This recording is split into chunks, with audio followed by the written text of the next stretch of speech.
Now from Fox Saturday Edition continues to carry on. I'm your host, Mike Page. We'll be with you for the next several hours as we bring you some of the day's biggest top stories and talkers. Now this one, a little bit bizarre, making some news where a serial killer wants to be cellmates with Bryan Kohberger, who of course been found guilty on the murder of 4 college students out in Idaho back in 2022. So this is who wants to bunk with Bryan Kohberger. It is Keith Jesperson, the happy-faced serial killer, wants Bryan Kohberger to spend the rest of his life in the same Oregon prison that he's stuck in, claiming it will be safer for the Idaho student murderer.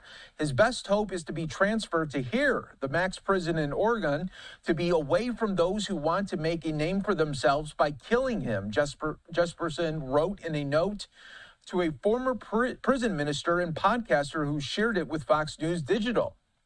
This prison gets inmates from other states in order to protect them from the drama. Jesperson, a former truck driver, killed at least 8 women back in the 1990s and picked up the nickname for his habit of drawing smiley faces on letters to the media and investigators. He's also known to trade letters with other high-profile killers and has claimed to have committed dozens more murders, although authorities just don't believe him. I will write to the Idaho Department of Corrections to tell them to consider sending Kohberger here to save them the high-risk security issues in protecting him in Idaho, Jesperson wrote in another note.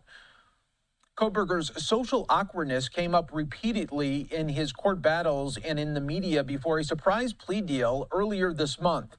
He avoided the death penalty and will serve life in prison with no chance of parole for the murders of 4 college students there in Idaho. The Idaho student's killer is expected to spend at least a few weeks in isolation before details of his long-term housing at the Idaho Maximum Security Institution in Kuna are finalized.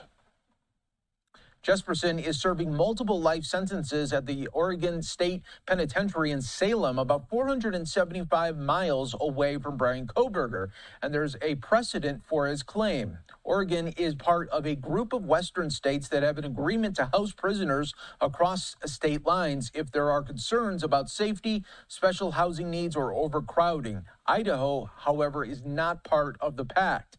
Authorities in the state have given no public indication that they were even considering such a move. The safety and security of staff and the population are a priority in everything that the prison does, including placement.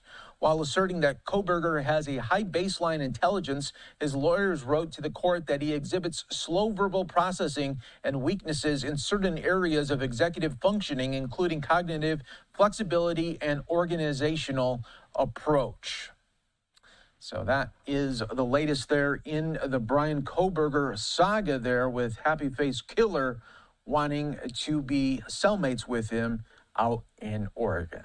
All right, everyone, we will take another 2-minute break here on Live Now from Fox. Coming up next, we will hear from RFK Jr. speaking at the National Governors Association.